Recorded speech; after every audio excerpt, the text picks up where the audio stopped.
Hindi na bago sa atin ang magkaroon ng utang. Gusto man natin yun o hindi. Pero sadyang may mga pagkakataong nagigipit tayo kaya natin nagagawang umutang. Ang iba sa atin ay lumalapit sa mga kaibigan, pamilya o kahit katrabaho. Ngunit may mga pagkakataong wala rin tayong malapitan. Doon na papasok ang mga lending corporation o lending company. Hindi nga lang lahat ay nakakapasa at natutulungan ito. Kaya karamihan ay kumakagat sa mga online lending application o ang tinatawag na OLA. Bukod sa mas mabilis ang proseso, ay hindi na kailangan pa ng sandamakmak na dokumento. Kaya lang, malaki ang ikinakaltas at interes nito kumpara sa bangko at ibang lending company. Mabilis lang din ang repayment term nito na kadalasan ay 7 araw lang. Kadalasan sa mga ganitong utangan, mas manggigipit pa ang mga ahente na mas kilala sa social media bilang OLA agents. Wala pa man ang due date ay nagpapadala na ang mga ito ng mga mensaheng hindi katanggap-tanggap. Katulad na lang ng pagbabanta, pagmumura, panunumbat at kung ano-ano pang hindi makataong salita.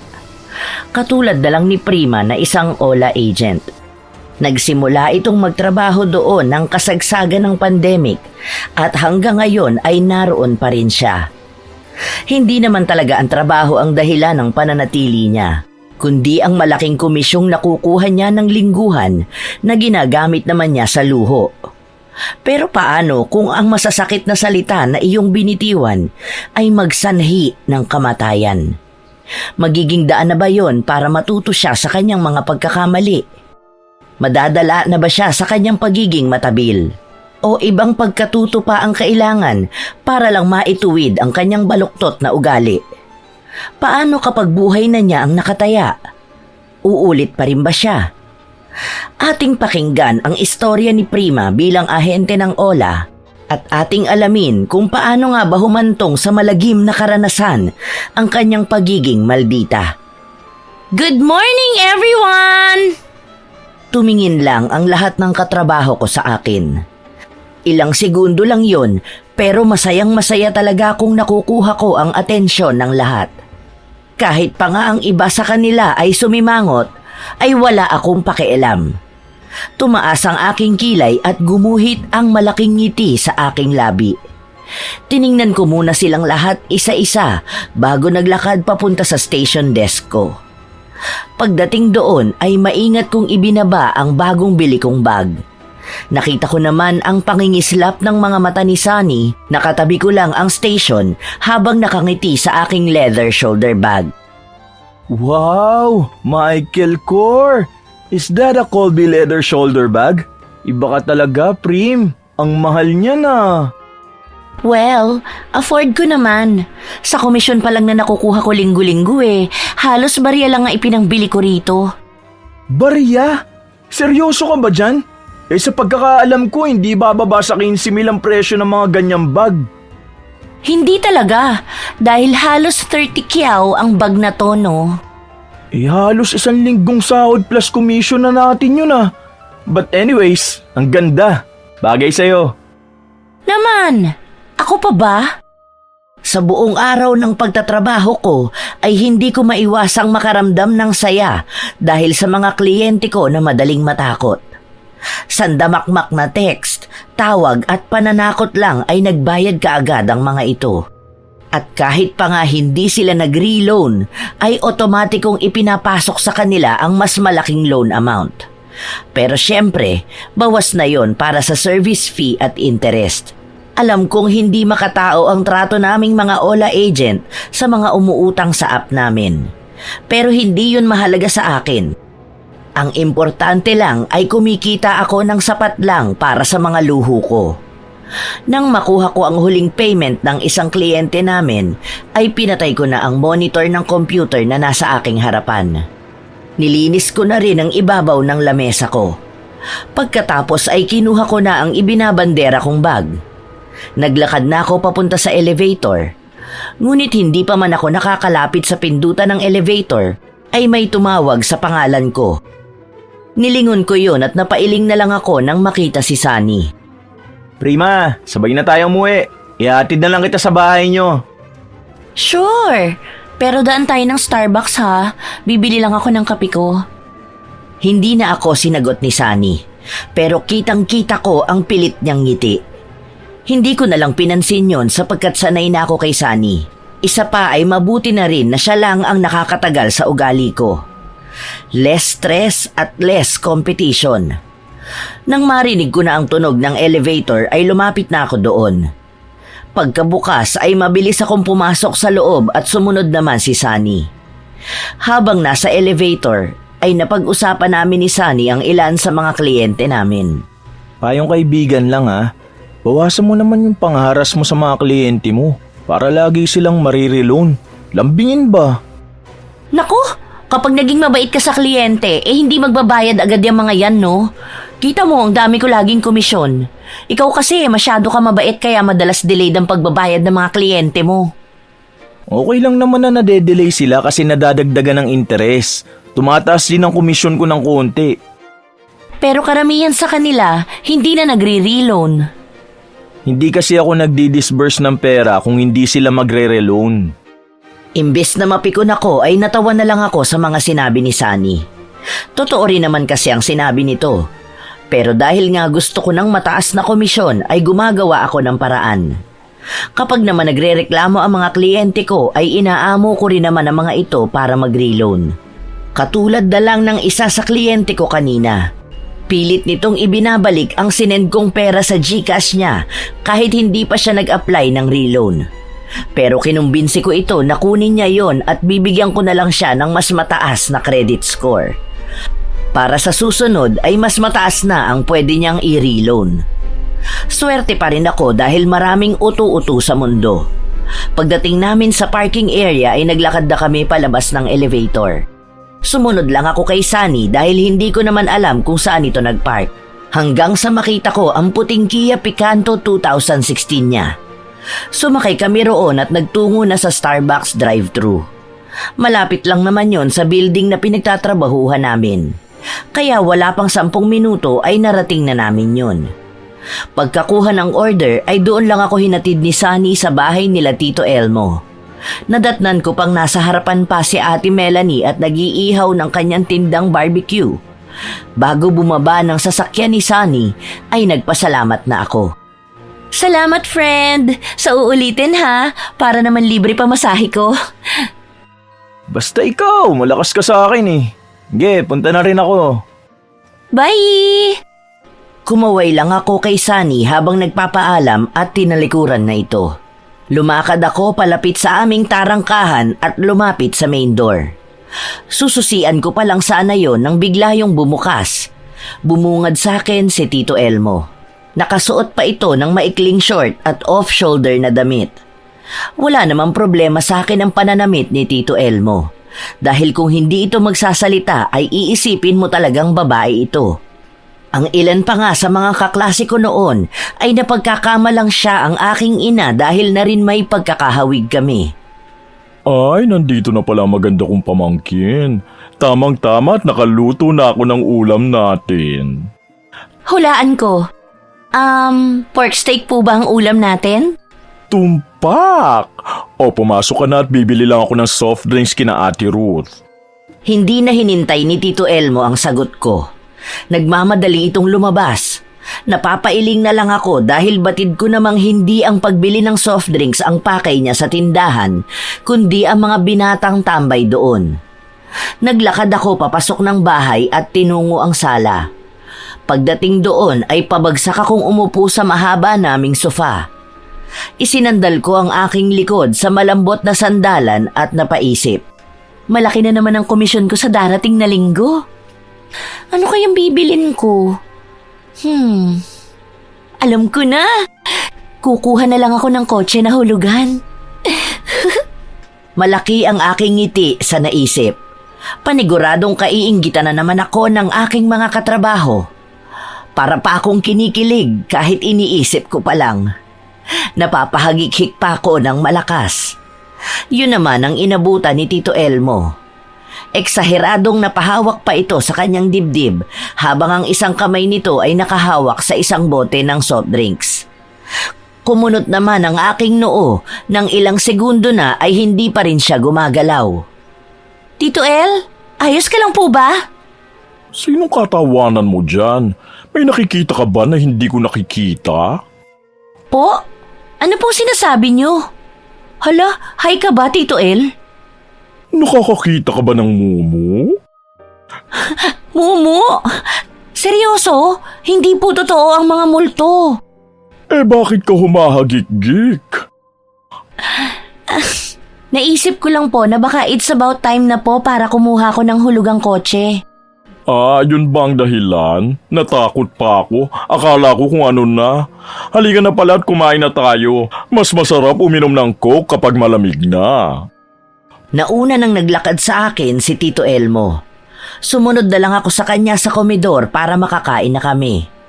Pagdating doon ay may 2 pinggan at kaning nakalagay sa isang malalim na lalagyan na nakahain na sa mesa. Si Tito Elmo naman ay nakatayo sa harap ng kalan habang nagsasandok ng ulam namin. Masaya akong umupo sa aking pwesto nang biglang may dumating na nakasisira ng mood ko. Napasimangot tuloy ako nang wala sa oras. Aba himala! Nauna ka sa akin ngayon, Prim. Natanggal ka sa trabaho? Sa tingin mo talaga tatanggalin ako ng basta-basta? Ako ang nag-aakyat sa kanila ng maraming kliyente kaya malabo ang sinasabi mo. Alam mo, pwede ka naman magtrabaho sa mas matinong kumpanya. Isa pa, hindi trabaho ang tawag sa nanggigipit at nagbabanta sa kliyente. Doon ka ba talaga magaling? Yun lang ba talaga ang kaya mo? Eh ano bang pakialam mo? Naiinggit ka lang yata dahil mas malaki ang sinasahod ko sa'yo eh. Ewan ko ba kasi kung bakit nagtsatsaga ka sa pagiging tutor ng banyaga. Hindi mo ako gayahin. Bata pa pero malaki na akong kumita. Tumigil na nga kayong dalawa. Yan na naman kayo eh. Sa susunod talaga, magtatayo ako ng sabungan at pagsasabungin ko kayo. At least sa trabaho ko, hindi ko kailangang mantapak ng ibang tao para kumita lang. Maliit nga siguro ang sahod ko kumpara sa'yo. Pero mas kampante naman akong magmalaki nang walang ginagawa ng masama. Napangisi na lang ako. Baliwala naman sa akin ang lahat ng sasabihin ni Ate Melanie. Dahil ang mahalaga para sa akin ay marami akong pera. Wala akong pakialam kung mahirapan pa ang kliyente namin. Ang mahalaga ay malaki ang komisyon ko. Napalingon ako kay Tito Elmo. Malungkot ito na umiiling-iling. Alam kong nasasaktan ito sa tuwing nag-aaway kami ni Ate Melanie pero ayoko talaga ng pinakikialaman ng buhay ko. Habang ang pinsan kong si Ate Melanie naman ay kumuha ng kanyang plato at umupo sa tabi ko. Ano bang sabi ko sa inyo pag nasa harapan kayo ng hapagkainan? Hindi nyo ba kayang ipagpaliban na muna yung mga reklamo nyo sa isa't isa? Siya naman po ang nauna eh. Ay naku, kaya ako tumandang dalaga dahil sa inyo. Halos buong buhay nyo magkasama na kayo, pero hanggang ngayon hindi pa rin kayo magkasundo. Pasensya na po, Tito El. Napairap na lang ako sa pinsan ko. Sa aming dalawa ay ito ang laging napupuri. Mabait, magalang, matalino. Sa inis ko ay nang makita kong sasandok na ng kanin nito ay inunahan ko siya. Napangiti na lang ako nang napasimangot siya. Kaya hinintay na lang nito na matapos na akong magsandok. Nang makapagsandok na kaming lahat ay nagsimula na kaming kumain. Pagkatapos nun ay narinig ko pang nagpresenta ang pinsan ko na maghuhugas. Nagpaalam lang ako kay Tito Elmo na aakyat na ako para magpahinga. Tumangulang ito sa akin. Bitbit ang bag ko na bago ay tinungo ko na ang aking silid. Pagpasok ko ay kaagad kong binuksan ang ilaw doon. Lumapit din ako sa aircon ko at inon yun. Kumuha na rin ako ng pantulog sa aking damitan. Nang makapagpalit na ako, ay kinuha ko ang mamahalin kong telepono at chinek ang pinost ko kanina. Napangiti ako nang makita kong marami ng shares and like yun. Padapa akong humiga sa aking king size na kama. Nasa ganoong posisyon ako nang maalala kong hindi ko pa nga pala natatawagan si Marley Soriano. Bukas pa ang due niya, pero plano ko ay bukas ng maaga pa lang ay sisimulan ko ng padalhan ito ng mensahe. Inilagay ko yon sa aking note sa phone para hindi ko makalimutan. Pagkatapos nun ay panayang scroll ko sa aking cellphone. Ilang sandali pa ay hinatak na ako ng antok kaya umayos na ako ng higa at ipinikit ang aking mga mata. Kinabukasan ay isang malakas na tunog na nanggagaling sa aking cellphone ang gumising sa masarap kong tulog. Sa sobrang antok ay hindi ko na tinignan kung sino ang tumatawag. Basta ko na lang yon sinagot. Hello? Nagising yata kita. Obvious ba? Bakit ka ba tumawag? Dadaanan sana kita. Saka bakit hindi ka pa bumabangon? Mag-aalas 7 na. Nanlaki ang aking mga mata nang marinig ko ang sinabing oras ni Sunny. Sandaling inilayo ko ang cellphone sa tenga ko at tinignan ang oras. Napamura ako nang malamang totoo ang sinabi ni Sunny.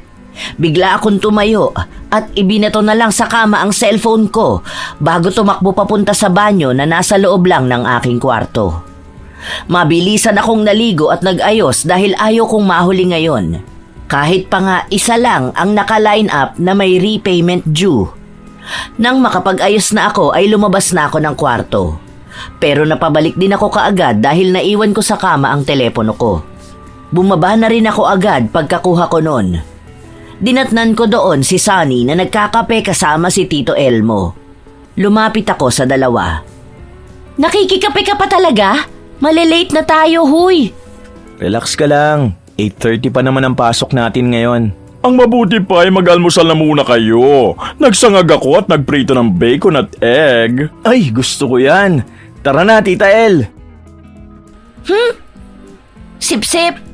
Tinawag mo pa talagang tita si Tito El? Well, babae naman ang tingin ko kay tito mo kaya tita ang tawag ko. Naku, mukhang nalipasan ka ng gutom. Tara na dun sa komedor para hindi magtampo sa atin si Tita El. Inirapan ko lang si Sunny at hinayaang hilahin ako papunta ng komedor. Inabutan kong nagtitimpla ng Milo si Tito Elmo. Nakahanda na rin ang lamesa. Pagkaupo ko ay kaagad kong sinimula ng pagkain. Inilapag naman ni Tito Elmo ang Milo na tinimpla niya sa aking harapan. Nagpasalamat lang ako at mabilis ang ginawang pagkain. Ilang minuto pa ang lumipas ay tapos na ako. Samantalang si Sunny ay halos nakakakalahati pa lang ng kanyang kinakain. Sinabihan ko ito na bilisan niya na kaagad namang sinunod ng binata kaya nabulunan ito. Humagalpak ako ng tawa nang masamid si Sunny. Sinaway naman ako ni Tito Elmo at inabutan ng tubig ang binata.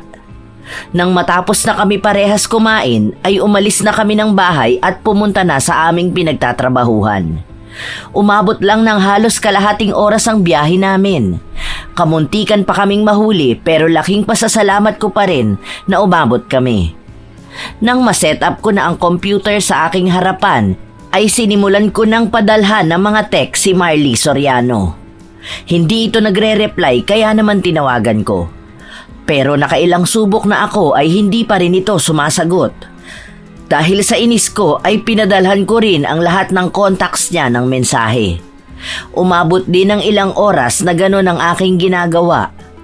Inabot na ako ng tanghalian pero wala pa ring sagot mula kay Marley. Mamaya na yan, lunch na muna tayo. Nakakainis! Ang kapal ng mukha, hindi man lang sumagot. Baka naman kasi may rason kung bakit hindi pa siya sumasagot. Liga na, tuloy mo na lang yan mamaya. Naiinis man ako ay mas pinili ko na lang ang tumayo at sumama kay Sunny. Paglabas namin ng building ay napili niyang samang inasal na lang kumain. Hindi naman ako tumanggi dahil pakiramdam ko ay kailangan kong kumain ng marami para may lakas akong makipagkulitan sa kliyente naming hindi pa rin sumasagot.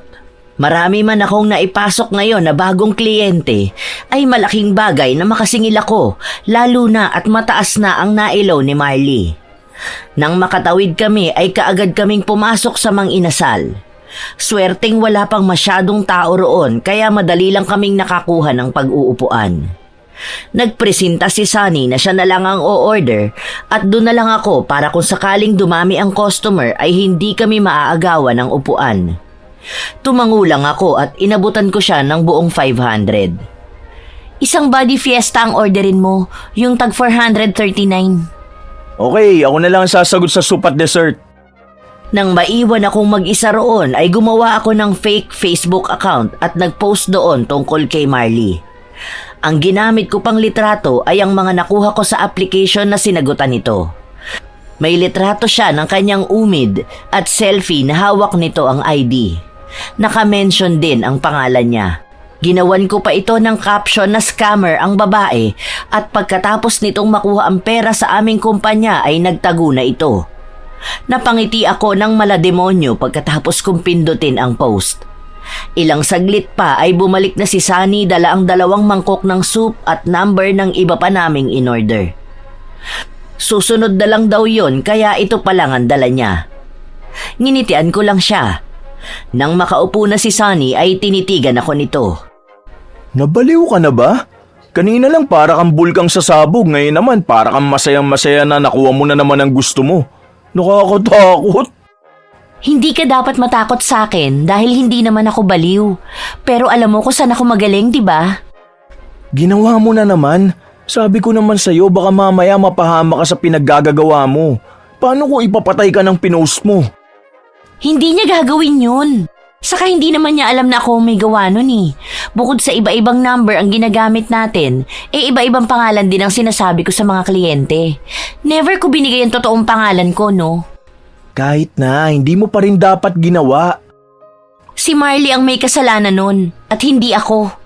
Tumahimik na si Sunny at sinimula na nitong kainin ang sopas. Ganon din ang ginawa ko. Ilang sandali pa ay dumating na ang in-order namin. Kaagad naming kinain yon. Nang matapos na kami ay kaagad kaming bumalik sa trabaho. Pagdating ko sa harap ng desk ko ay nakita kong may mensahe doon galing kay Marley. Humihingi ito ng pasensya dahil hindi daw ito makakabayad sa ngayon. Willing daw ang babae na magbayad ng interes. Kinuha ko naman ang pagkakataon na yon para offeran nito na magbayad ng interes para ma-extend ang due date niya. Pero pagkatapos nun ay hindi na ito nag-reply. Lumipas ang maghapong panayang tawag at text ko kay Marley dahil kahit interes ay hindi nito ibinibigay o binabayaran. Sa sobrang inis ko ay kinuha ko ang lahat ng numero na nasa emergency contact niya para masendan ko rin sila ng text at tawag kahit pa nakauwi na ako sa amin. Panay ako mura sa tuwing hindi sasagot si Marley sa mga tawag ko. Oh, kalmahan mo lang. Baka mamaya sumabog na yung keyboard mo sa sobrang panggigigil mo dyan. Nakakainis kasi. Pinagbabayad ko na nga lang ng interes para ma-extend ang due date niya. Hindi pa rin sumasagot. Dapat, makuha ko to until tomorrow para maisama sa commission ko. Baka naman may emergency ang kliyente mo o baka busy. Ay nako, wala akong pakialam kahit nasa impyerno pa siya. Ang mahalaga sa akin magbayad siya at sagutin niya ang mga tawag ko. Binigyan ko na nga ng offer na i-extend ang due date niya tapos iisnabin pa niya ako. Ang kapal naman ng mukha niya. Nang sumapit ang uwian namin ay hinatid ako ulit ni Sunny sa bahay. Tumambay pa ito dahil wala naman daw kaming pasok bukas. Iniwan ko na lang siya sa sala at pumunta muna sa aking silid para makapagbihis ng pambahay. Kumuha lang ako ng isang short at isang plain na puting t-shirt. Nang makapagbihis na ay bumalik na ako sa ibaba. Nadatnan ko doon sina Sunny at Tito Elmo na parang may pinag-uusapang seryoso. Hindi man lang nila ako napansin. Umupo ako sa tabi ni Sunny. Doon lang ako napansin ang mga ito. Seryoso niyo ah. Anong meron? Niyayaya kong mag-inom si Sunny, pero syempre, banding na rin natin yun. Tumatanda na ako, no? At sa totoo lang, malungkot ang laging naiiwan mag-isa sa bahay. Kaya sana naman, anak kong maganda, sana naman makiband ka naman sa amin. Yun lang ang pinag-uusapan niyo? Bakit napakaseryoso niyo kanina? Nabanggit kasi sa akin ni Papa Sunny na bad trip ka raw kaya baka hindi ka makijam sa amin mamaya. Kahit naman anong mood ko, Tito Elmo. Masaya, malungkot, may sakit. Para sa'yo, gagawin ko. Ikaw na ang tumayong nanay at tatay simula nang mawala sila mama. Kaya ano na lang ba sa akin kung mag-jam tayo mamaya? Hindi naman ako mamamatay, di ba? Hoy, huwag ka nga nagsasalita ng patay-patay, Diyos mio! Ikaw talagang bata ka? Tinatakot mo na naman ako eh! Napangiti na lang ako ng pilit dahil hindi ko maintindihan kung bakit ganon ang reaksyon ni Tito Elmo sa biro ko. Napailing na lang ako at sinabi kay Tito na bibili na muna kami ni Sunny ng iinumin nila at pulutan. Hindi kasi ako umiinom ng alak, kaya bibili na lang ako ng kape ko. Pero dahil na rin sa ilang linggo na akong hindi nakikibanding kila Tito Elmo, ay gusto ko naman siyang pasayahin. Sakay ng kotse ni Sunny ay tinungo namin ng Pure Gold para mag-grocery at bumili na rin doon ng mga kakainin at iinumin namin. Saglit lang din kami doon at kaagad na bumalik. Nang makauwi kami ay nakita kong nakahanda na ang lamesa sa may garden namin. May 4 na ring upuan doon na siguro ay para sa aming 4. Pagkakita sa amin ni Tito Elmo ay lumapit ito. Aba, saglit ka lang nawala, ang dami na ng pinamili mo. Supergirl yarn. Kaunti pa nga po yan dahil nagmamadali kami. Plano ko kasi sanang mag-request sa inyo eh. Eh ano ba yun? Namiss ko na po kasi yung sizzling tofu mo, kaya bumili na po ako ng ingredients. Yun lang ba? Sige, gagawan kita. Dito na kay ni Sunny at ako ay magluluto muna, ha? Mabilis lang naman. Kaya kung gusto nyo na simulan, simulan nyo na. Tumatawa-tawa pa si Tito Elmo habang naglalakad papasok sa loob ng bahay. Kasunod naman ito si Sunny na siyang may bitbit na mga pinamili namin. Nang nawala na sila sa aking paningin ay pumunta na sa garden at umupo sa upuang inihanda ni Tito Elmo. Pag upo ko roon ay kaagad akong sumipsip sa straw ng kape ko. Inilabas ko ang aking cellphone at nakitang halos sumabog ang notification ko sa last na ipinost ko. Napangisi ako nang may makita ako roong iilang komento na hindi raw totoo yon at malamang daw ay isa akong pakawala ng ola. Binasa ko pa ang iba. Para akong baliw na tumatawang mag-isa dahil nagtatalo ang mga walang alam. Nasa ganoong akto ako nang dumating si Ate Melanie. Hindi ito nagsalita pero nakita ko naman ang pag-irap nito bago dire-diretsong pumasok sa bahay. Hinayaan ko lang yon at inabala ko na lang ang aking sarili sa paggawa ng GC para kay Marley. Isa-isa kong inad ang mga nakalagay sa friends list niya sa Facebook na kaapelyido niya. Tiningnan ko rin ang mga post at mga litrato niya para mas makakuha ng impormasyon. Nang matapos ay kaagad ako nagtitipa ng mensahe doon. Pagkatapos ko mapindot ang send ay may ilang nakabasa kaagad nun. Isa na roon si Marvin Soriano na tatay ni Marley. Nakikiusap itong burahin ko na ang post ko sa Facebook. Ano ko, tanga? Baliw tong mga to. Nag-offer na nga ako ng extension, hindi pa grinab. Ni ho, wala akong narinig kay Marley. Tapos ngayon makikiusap na burahin ko na? Manigas kayo. Nasa ganong sentimiento ako nang bigla na lang may nagsalita sa aking likuran. Sa gulat ko ay nayakap ko ang aking cellphone. Dahan-dahan ang ginawa kong paglingon. Napaismid ako nang makitang si Sunny lang pala na may dala ng iinumin nila ang nasa likuran ko.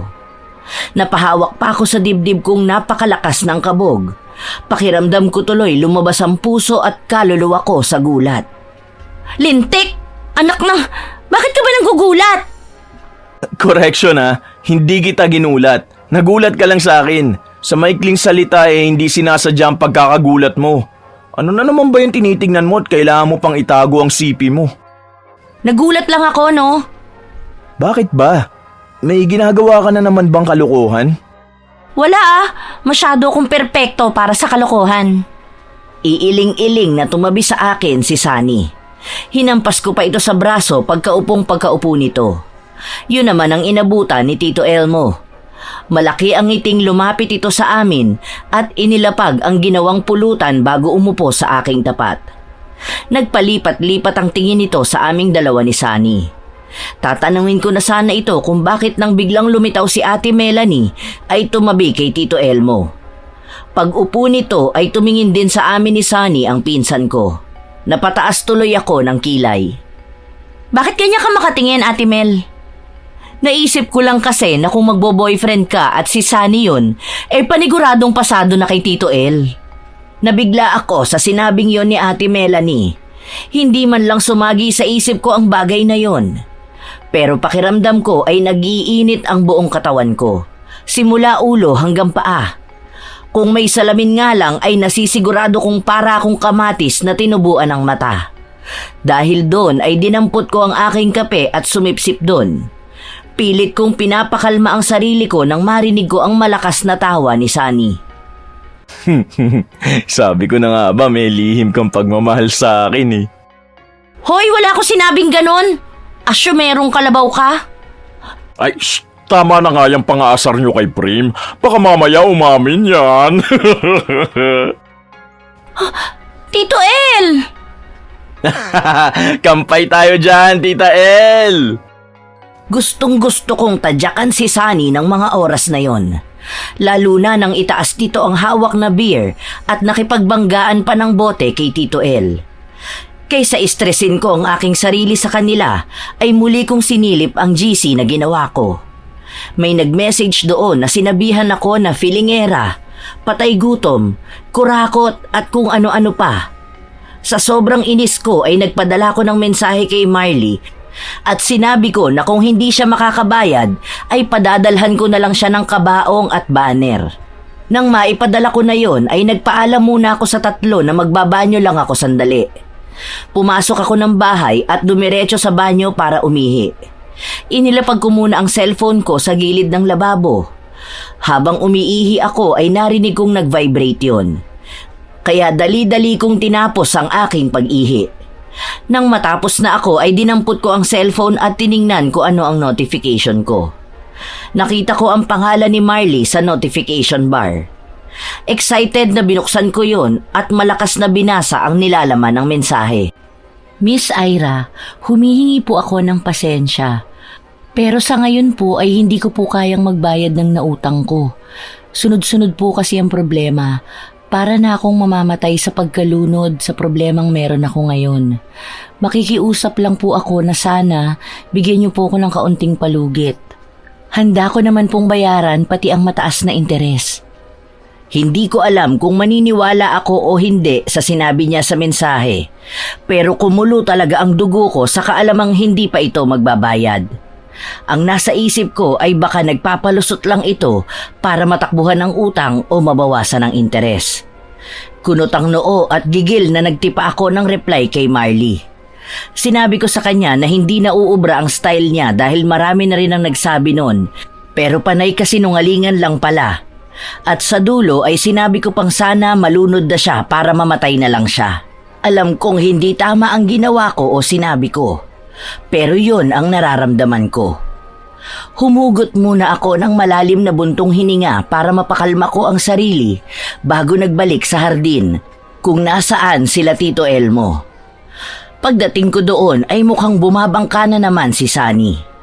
Nakatayo ito habang nagkukwento at pakumpas-kumpas pa kila Tito Elmo na tawa naman ang tawa. Habang lumalalim ang gabi ay na-enjoy ko na rin ang pakikipagkulitan sa kanila. Nang sumapit ang 11:00 ay bigla na lang akong nakaramdam ng paninindig ng aking balahibo dahil sa pag-ihip ng malamig na hangin. Napayakap pa ako sa aking sarili. Ngunit nagtaka ako kung bakit parang ako lang ang nakaramdam nun. Umiling na lang ako bago bumalik sa pakikipagkulitan sa kanila. O ito, Prima, pag naulaan mo kung ano to, may premyo ka sa akin. Shoot! Bugtong-bugtong, may bintana ngunit walang bubungan. May pinto ngunit walang hagdanan. Kumpisalan! Sobrang dali naman. Wala na bang mas mahirap? Wala naman kasing mahirap sa'yo eh. Bakit ba napakatalino mo? Umismid lang ako kay Sunny at saka tumira ng pulutan nila na halos ako lang ang kumakain. Nang makatatlong subo na ako ay biglang kumanta ang mokong. Huwag mong gawing kanin ang aming pulutan. Na na na na na na. Bakit ba? Ang sarap nga eh. Saka ako naman ang bumili nito ah. Malakas na tumawa lang sina Ate Melanie at Tito Elmo nang pabiro kong inakmang itutusok ang tinidor kay Sunny. Tinawag pa ako nitong sadista na lalong nagpainis sa akin. Padabog na ibinaba ko ang platong may laman na pulutan. Nang walang ano-ano ay biglang umihip ang malamig na hangin. Napayakap ako sa aking katawan. Tinawanan pa ako ni Sunny dahil kinikilig daw ako. Tanga! Hindi niyo ba naramdaman ang malamig na hangin na parang dumaan lang? Ha? Anong hangin? Wala naman ah. Napakainit nga kahit magdi-Disyembre na. Baka pagod lang yan. O di kaya, konsensya mo na inuusig ka dahil sa panghaharas nyo sa mga kliyente. Tabi-tabi naman ate, di naman lahat ng agent nangaharbas. Ako kinakausap ko na maayos at hanggat maaari tinutulungan ko para makabayad. Saka mas ganado magbayad ang mga kliyente kapag mabait ka sa kanila at may papaliwanag mo ang interest rules. Ikaw yun. Yung isa. Ako na naman ang nakita mo. Kanya-kanyang diskarte lang yan. Ang akin lang, nag-aalala lang ako sa'yo. Paano kung makatagpo ka ng kliyenteng gagantihan ka sa paraang hindi mo inaasahan? Problema ko na yun. Saka sa tagal ko sa trabaho ko, wala pa namang namimisikal sa kanila. Kitang-kita ko ang pagkadismaya sa mukha ni Ate Melanie. Hindi ko na lang pinagtuunan ng pansin yon. At para mawala ang tensyon sa pagitan namin, na siguro ay naramdaman ng aming tito, ay iniba na lang nito ang usapan. Sinakyan naman yon ni Sunny. Pero si Ate Melanie ay kulang na lang, ibaon ako ng buhay sa kinauupuan ko. Lumipas pa ang oras. Bandang 11:00 na ng gabi noon. Bigla na lang ako nakaramdam ng kakaibang init sa aking buong katawan. Para akong sinisilaban ng buhay, o para ba akong nasa loob ng pugon? Hindi ko na lang binigyan yon ng pansin. Inisip ko na lang na baka talagang sobrang init ng singaw ng lupa. Ngunit sa bawat minutong lumilipas ay mas lalo pang umiinit ang pakiramdam ko. Para akong niluluto sa init. Tagaktak na rin ang butil-butil kong pawis.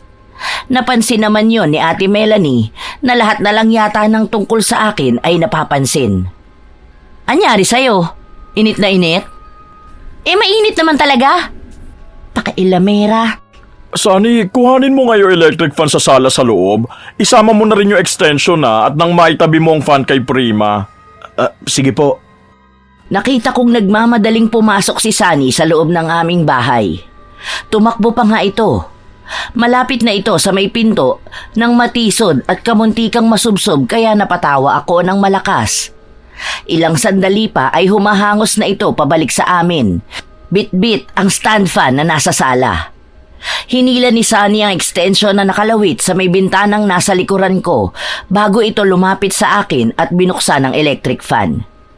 Pero kahit naka number 3 pa yon at halos yakapin ko na ay wala pa ring epekto. Kahit kaunti ay hindi naibsan ang init na nararamdaman ko. Kung kaya nagdesisyon ako magpaalam na sa mga ito para pumasok sa aking silid. Doon na lang ako magbababad sa aircon. Epek, mahina na yata tong fan natin. Pagsahod ko nga bibila ko ng bago. Ha? Anong mahina? Napakalakas pa nga at malamig ang hangin ibinubuga.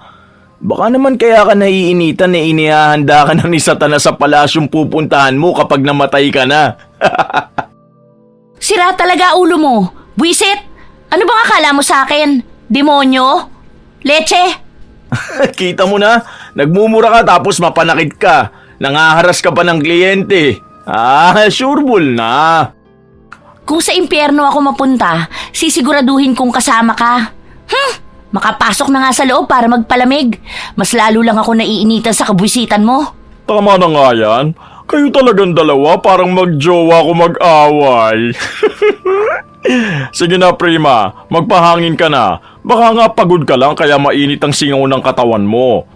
Try mo kaya mag-shower bago matulog. Gagawin ko po talaga yan. Parang nangangati na nga rin po ako eh. Nasagap ko yata lahat ng alikabok sa kotse ni Sunny. Hoy, bagong linis ang kotse ko, no?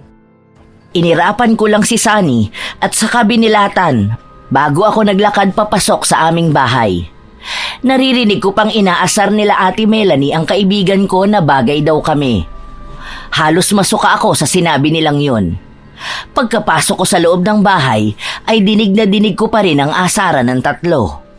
At sigurado akong talo na naman si Sunny sa pakikipag-asaran kila Tito Elmo at Ate Melanie. Napapatawa na lang ako ng mahina habang naglalakad papuntang kusina para kumuha muna ng ice cream sa ref. Pagdating sa kusina ay lumapit kaagad ako sa ref at binuksan yon. Nagniningning ang aking mga mata habang nakatitig sa mga magnum na ice cream na nakahilera sa freezer. Nasa langit na yata ako! Ano kayang kakainin ko? Ito na nga lang classic.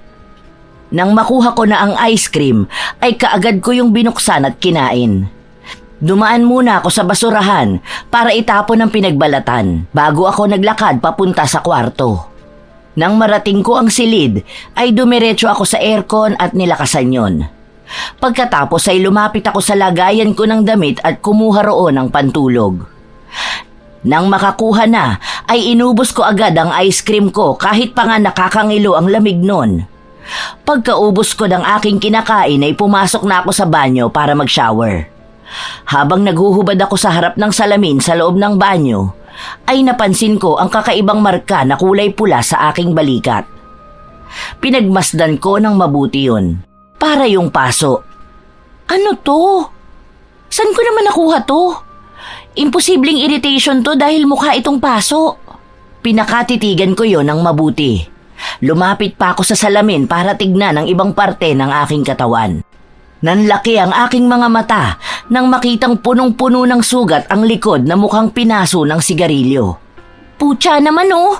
San ba nanggaling to? Sinubukan ko pang kapain yon para siguraduhing hindi ako nananaginip lang. Pero aksidenteng nadali ng mahaba kong kuko ang isa sa mga yon.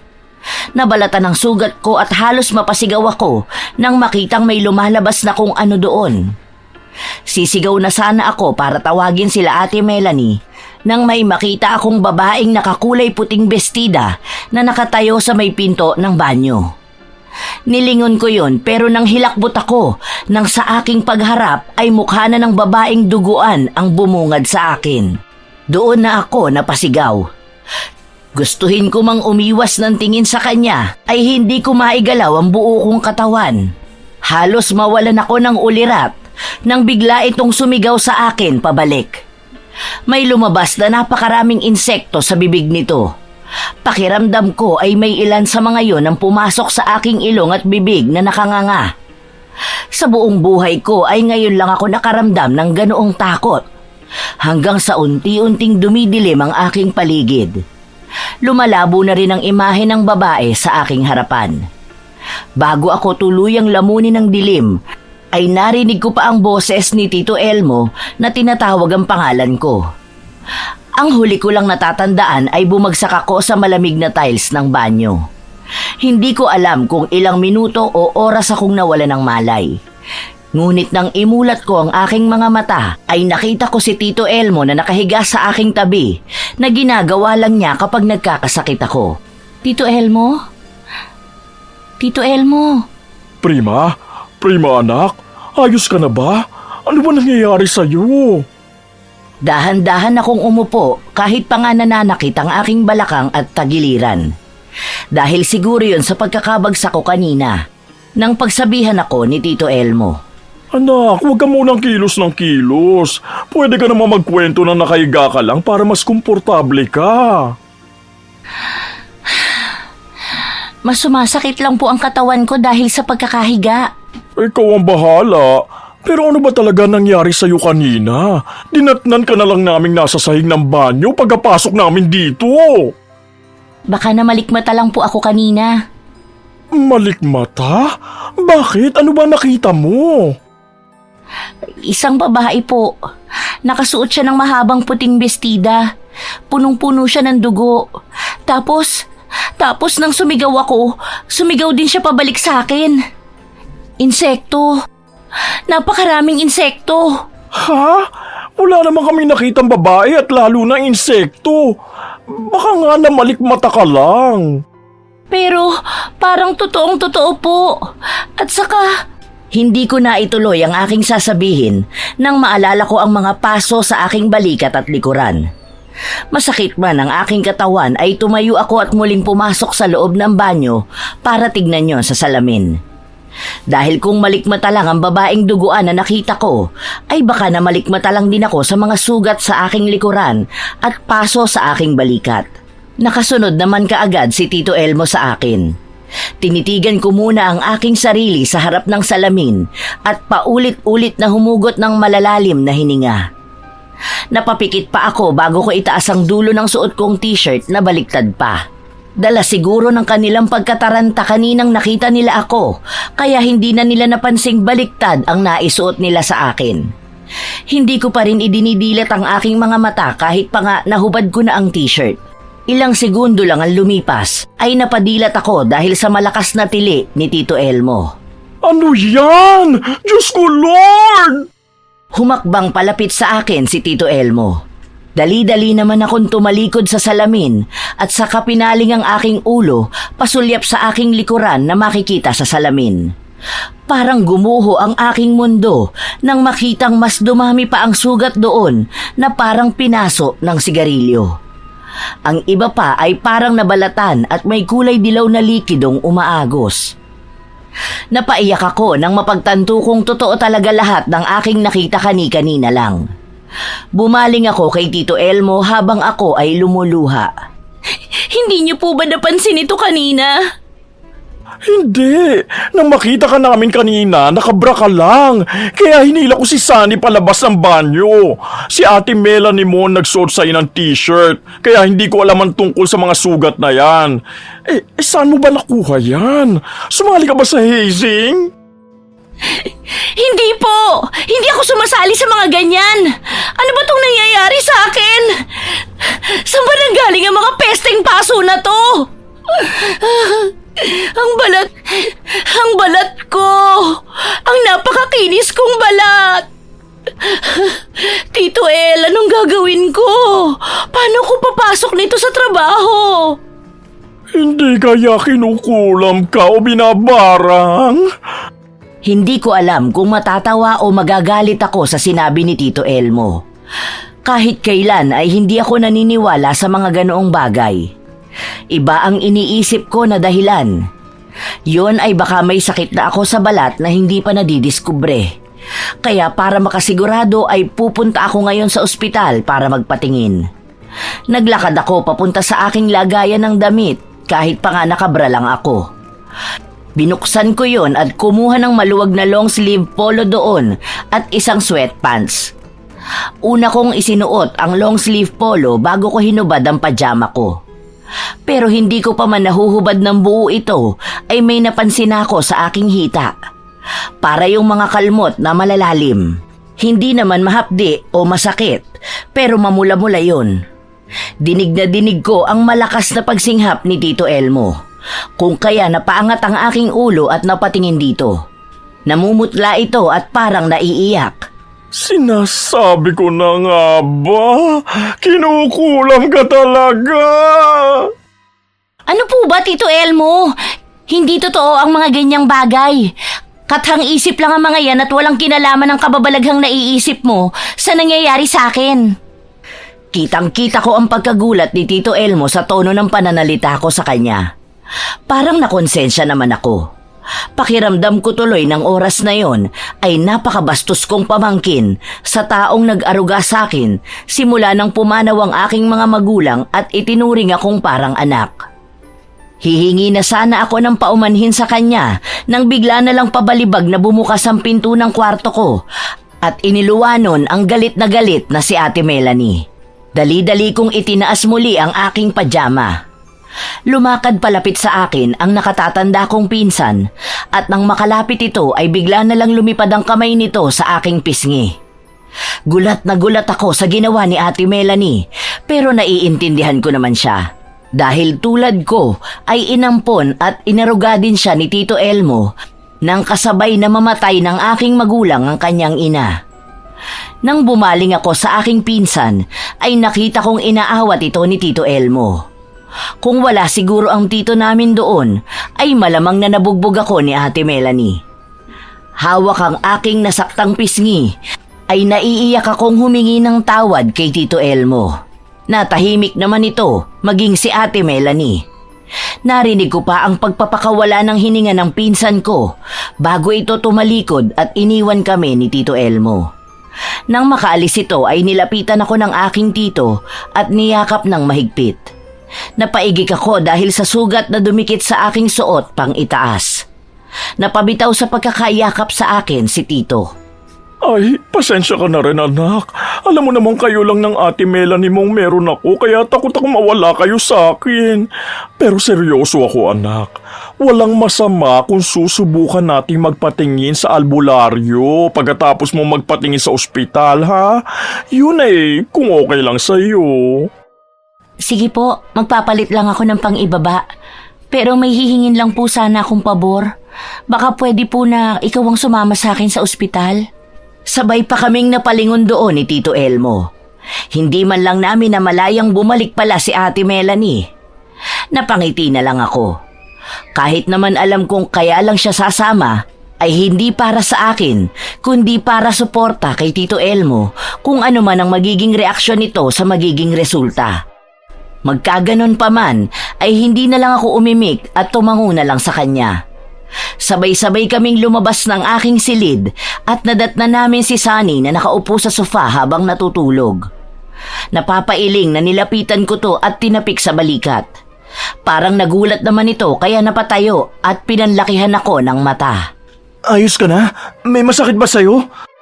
Huwag ka ngang OA. Akin na susi mo. Ha? Bakit? Pupunta tayo ng ospital at wala akong tiwala sa'yo na kaya mo pang magmaneho kaya ako na lang. Ibigay mo na at ako na magpapaliwanag sa iyo mamaya. Napakamot pa ng ulo si Sunny na siyang ikinataas ng aking kilay.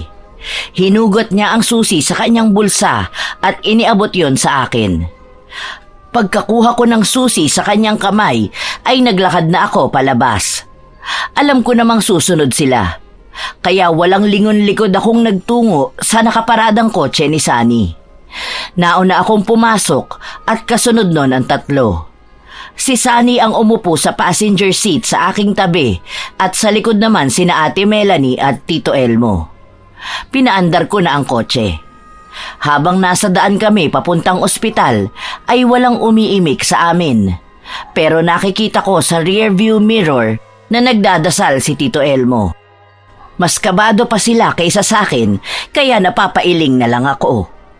Umabot din ng ilang minuto bago namin narating ang ospital. Kaagad kong hinanap ang doktor na kabatch ko doon. Itinuro lang sa amin ng nurse kung saan namin pupuntahan ng doktor. Tinahak namin ang daan papunta sa opisina nito. Nang marating namin yon, ay kumatok lang ako ng ilang beses bago may nagsalita at pinapasok kami. Nang makita ako nito ay kaagad itong ngumiti sa akin at nakipagbeso. Oo, beso ang ginawa nito kasi berde rin ang dugo ni Dr. Benedict. Pinaupo kami nito at tinanong ako kung ano ang meron. Kaagad ko namang sinabi kung ano ang pakay namin. Friend, may mga tumubo kasi sa katawan ko na parang mga paso ng sigarilyo. Hindi ko naman alam kung saan ko nakuha to. Kanina lang lumabas to Inaya ako nito sa isang parte ng kanyang opisina na may tabing na kortina para matignan niya kung ano ang aking sinasabi. Nauna itong nagpunta roon at sumunod naman ako. Nang maisara niya ang tabing ay tumalikod ako at ipinakita ang ibabang bahagi ng aking likod ng bahagya lang. Pinatanggal sa akin ito ang aking polo para mas makita raw niya ang buo kong likod. Nang matanggal ko yon ay niyakap ko sa aking harapan ang polong hinubad. Nakita kong nagsuot ito ng gloves bago kinapaka pa ang mga sugat ko sa likod. May kinuha itong parang maliit na tong at parang kinurot ang isa sa mga sugat ko. May kinuha siya at inilagay yon sa isang maliit na clear na bote. Pagkatapos nun ay pinabalik na ako nito kung nasaan sila Tito Elmo. Bigyan ko lang daw siya ng kaunting oras para malaman kung ano yung kanyang nakuha. Pero kakailanganin ko pa raw sumailalim sa ibang test. Sa ngayon daw ay aalamin muna niya kung ano ang madilaw-dilaw na gumagalaw sa sugat ko na pinisil niya na mukhang hindi naman daw nana. Tumango lang ako at bumalik kila Tito Elmo. Pag-upo ko pa lang ay kaagad na akong tinanong ng tatlo kung ano ang sabi ni Dr. Benedict. Wala pa po eh. Sabi lang niya, kailangan ko sumailalim sa iba pang test. Sa ngayon po eh, may nakuha raw siya sa sugat kong pinisil niya na manilaw-nilaw na mukhang hindi naman daw nana. Uod siguro yun. Sabi ko naman kasi sa'yo eh, binabarang o kinukulam ka. Sino ba kasi ang nakaaway mo? Tito Elmo, parehas nating alam na walang kaaway si Prima. Marami nga lang ang galit sa kanya. Eh baka naman may nasaktan ka. Baka ginagantihan ka. Si Sunny lang naman po ang pinipisikal ko. Hindi naman ako mapanakit sa iba. Baka isa sa mga kliyente mo na hinaras mo. Doon ako napaisip. Isa lang naman ang babaeng sinisingil ko ng mga oras na ito at yun ay si Marley. Panay lalaki kasi ang kliyente ko sa 3 linggong nagdaan. Pero hindi ako naniniwalang kulam o barang ito dahil hindi naman yun totoo. Kokontra pa sana ako nang biglang bumalik si Dr. Benedict. Narinig pala nito ang usapan namin. Pero mas nagulat ako sa sunod na sinabi nito na screwworm o parasite daw ang nakuha nito sa akin. Nirekomenda rin nito na sundin ko na lang ang payo ng aking tito dahil sa tingin daw nito ay totoo ang sinasabi nito. Doktor ka pero naniniwala ka sa ganyan? Tumangulang ito sa akin at sinabihan akong magmadali ako sa pagkonsulta sa isang albularyo dahil kung hindi raw ay maaagnas ang laman ko. Natakot naman ako kaya nagmadaling umalis kami ng ospital. Hindi ko na nga nagawang magpaalam kay Dr. Benedict. Pagsakay naming lahat sa kotse ay kaagad kong pinaandar yun. Habang nasa daan patungo kung saan ay kinausap ako ni Tito Elmo. Huwag kang mag-alala anak dahil may kilala akong magaling na manggagamot. Umuwi na muna tayo at mamaya pagsikat ng araw ay susunduin ko ang albularyo. Magpahinga na muna kayo. Iidlip lang po ako, Tita El. Sasamahan po kita para mas mabilis po kayo makabalik. Oh, sige, salamat. Magulo ang aking utak. Hindi ko alam kung ano na ang aking iisipin. Hanggang makarating sa bahay ay hindi ako umiimik. Ganon din si Ate Melanie. Alam ko naman na iniisip niyang nakarma ako dahil sa ugali ko. Dumiretso na lang ako sa aking kwarto. Pagdating doon ay kinuha ko ang cellphone kong naiwan pala sa ibabaw ng bedside table ko. Pagkadampot ay kaagad kong dinaya lang numero ni Marley at tinawagan ito. Siya lang naman ang iniisip ko na pwedeng magalit ng husto sa akin. Lalo na at hindi maganda ang mga huling salitang binitiwan ko rito. Pero hindi nito sinasagot ang tawag ko kaya sinubukan ko ulit. Ilang beses ko pang sinubukang tawagan si Marley pero hindi talaga ito sumasagot.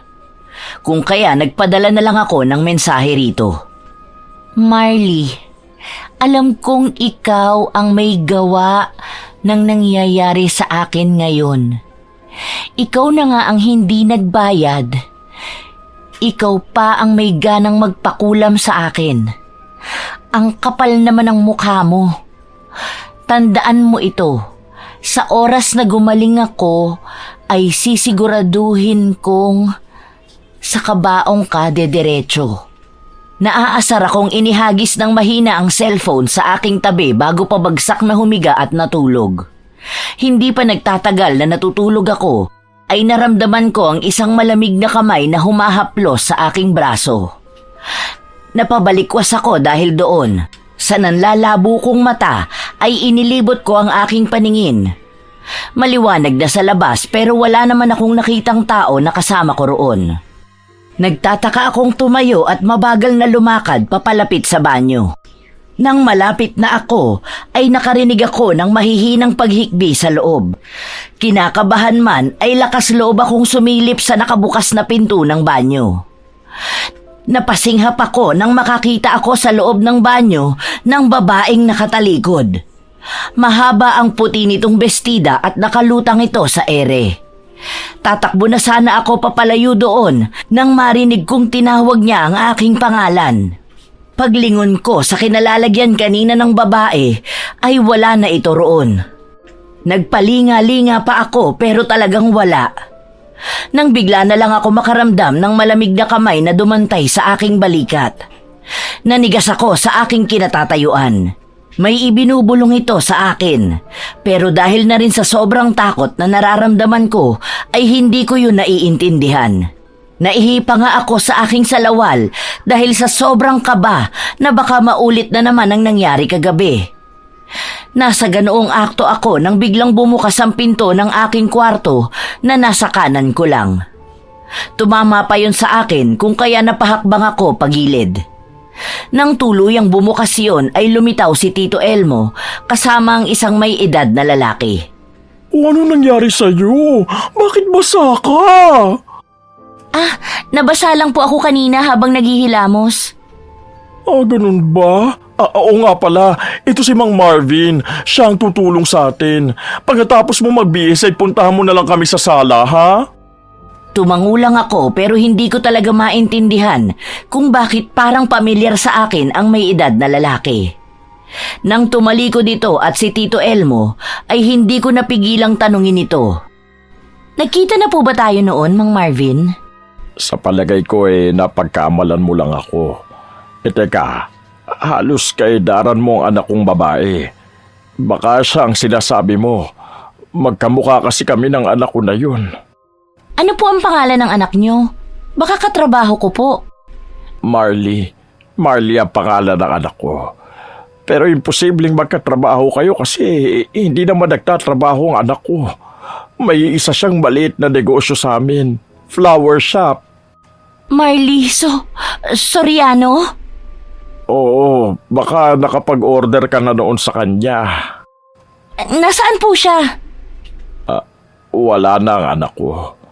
Tagpakamatay siya kagabi.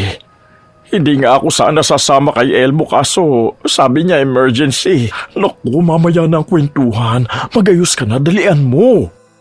Hindi na ako sumagot pa. Pinanood ko na lang ang likod nila na papalayo sa akin. Nang mawala sila sa aking paningin, ay nanginginig ang aking kamay na nag-ayos. Ilang minuto lang ay nakaayos na ako. Dali-dali akong nagpunta ng sala. Pagdating doon ay nadatnan ko sina Mang Marvin, Tito Elmo at Sunny. Hinanap ng aking mga mata si Ate Melanie. Pero kahit saan ako tumingin ay hindi ko ito makita. Napansin niya tayo ni Tito Elmo. Si Ate Melanie mo bang hinahanap mo? Opo, nasan po siya? Nagpaalam kanina sa akin na pupunta sa burol ng best friend niya. Sinong best friend? Wala naman pong pinapakilala sa atin si ate ha. Hindi niya sinabi. Halika na rito para masimulan na natin. Lumapit ako sa kanila. May nakapatong na plangganita sa ibabaw ng aming lamesita. Nang makaupo ako ay umusal ito ng isang dasal na hindi ko maintindihan. Pagkatapos doon ay sinindihan nito ang kandilang puti. Pagtatawas daw ang tawag doon, sabi ni Tito Elmo. Pinatulo nito ang kandila sa tubig. Aaminin ko na habang lumilipas ang bawat segundo ay namamangha ako sa nakikita kong ginagawa ni Mang Marvin. Nung una kasi ay magkakahiwalay yun pero habang tumatagal ay nagbubuo-buo at nakakabuo ng imahe. Ilang minuto lang ay natapos na yon. Iniahon yon ni Mang Marvin sa tubig at saka itinaas at itinapat sa liwanag. Humugot muna ng malalim na buntong hininga at tumingin sa akin bago nagsalita. Noong una ay akala ko binabarang ka. Pero matapos kitang matawas ay nakita ko na pinabulungan ka ng isang taong malapit sa'yo. Hindi naman matindi ang galit niya kaya siguro hindi malala ang ginawa niya. Nakikita ko rin na paunti-unti ay pinatatanggal na niya ang ipinalagay niya sa'yo. Palagay ko ay kilala mo kung sino ang tinutukoy ko. Iisa lang ang alam kong malapit sa akin, maliban kila Tito Elmo at Sunny. Huwag mong sabihin si Ate Melanie mo. Bata pa lang kami, hindi na po talaga kami magkasundo. Kaya hindi malayong siya ang may gawa nito sa akin. Anak, hindi ganun ang ate mo. Bago pa man ako makasagot, ay dumating na si Ate Melanie. Napahinto ito nang makita si Mang Marvin. Napataas naman ang kilay ko at akmang tatayo para lapitan si ate nang hawakan ni Tito Elmo ang aking pulsuhan at senyasan akong mag-relax lang. Tumango na lang ako. Pasalamat talaga siya at narito si Tito Elmo. Ngunit lahat kami ay napalingon nang tumayo si Mang Marvin. Lani, anong ginagawa mo rito? Akala ko ba ikaw na muna ang bahala sa burol ni Marley? Doon na ako napatayo. Lito, gulat, hindi ko maintindihan kung ano ang nararamdaman ko ng mga oras na yon. Ang alam ko lang ay kilala nito si Marley. Ano to, Ate Melanie? Si Marley ba ang dahilan kung bakit mo ako pinakulam? Bakit? Dahil nagbago ka na. Simula nang pumasok ka sa trabaho mo, sumama na ang ugali mo. Alam mo ba na dahil sa mga sinabi mo kay Marley, ay mas na-depress siya? Kasama ba sa trabaho mo ang mantapak ng ibang tao? Ginawan mo pa talaga siya ng GC? Kung hindi lang kita pinsan, pinatuloy ko na ang pinagawa ko. Nagtiwala ako sa'yo. Oo, mali ako. Pero bakit hindi mo ako kinausap? Bakit umabot pa sa ganito? Hindi ka nga nakikinig, di ba? Ang taas masyado ng tingin mo sa sarili mo. Mahal kita, pero hindi kita maituwid. Kaya gumawa ako ng paraan para maturuan ka ng leksyon. Hindi ko naman intensyong palalimin pa ang sitwasyon. Ang gusto ko, humingi ka ng tawad sa pamilya ng best friend ko. Doon ako natauhan. Naalala ko lahat ng mga ginawa ko kay Marley. Alam ko sa sarili kong maling-mali ako. At totoong masama ang ugali ko. Pinagbintangan ko pa nga na ito ang may gawa sa akin ng mga nangyayari. At yung babaeng nakikita mo, kasama lang yun sa ipinagawa ko. Hindi yun totoo. Itinanim lang yun sa utak mo. Ang gusto ko lang naman, bumalik ka na sa dating prima na kilala ko. Ang prima na pinapakisamahan ng iba. Yun lang. Hindi ako nakasagot sa sinabi ni Ate Melanie. Para bang lahat ng nagawa kong mali ay ngayon ko lang napagtatanto. Naiyak na lang ako nang lumapit sa akin bigla si ate at yakapin ako ng mahigpit. Bumulong pa ito na mahal niya ako at ayaw niyang gawin sa akin yon ng iba. Kaya naisipan nitong siya na lang ang magbibigay sa akin ng leksyon. Nag-iyakan kaming dalawa ng magkayakap. Niyakap din kami ni Tito Elmo. Naputo lang yon nang magsalita si Mang Marvin.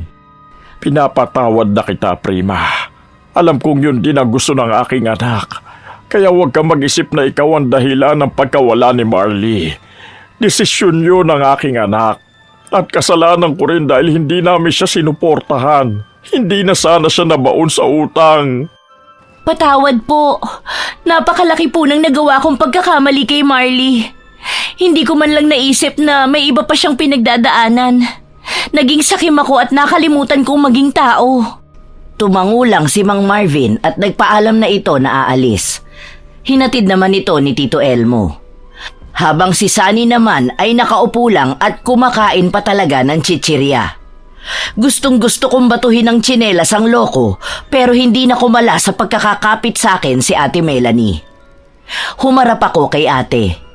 Sorry talaga, Ate Melanie. Namiss ko yung dating tayo. Lalo na nung elementary pa lang ako.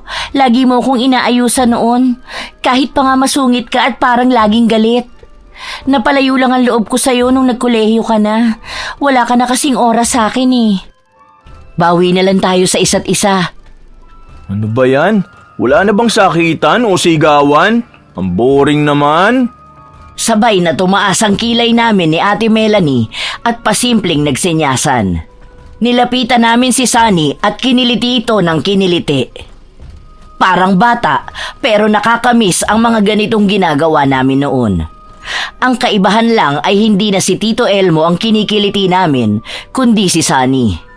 Napahinto ako at tinitigan ng dalawang tao na hindi ako iniwan. Labis ang aking pasasalamat na maswerte ako sa pagmamahal ng mga taong nakapaligid sa akin. Kung may natutunan man ako sa nangyari sa akin, isa na roon ang huwag mang-apak ng kapwa mo. Dahil walang magandang maidudulot yun sa'yo at sa tao sa paligid mo. Naisip ko rin na masyado akong nagpadala sa tawag ng pera. Totoong nagbibigay din ito ng saya. Sayang panandalian lang. At saka, hindi sagot ang pagmamataas para lang masabing magaling ka sa trabaho.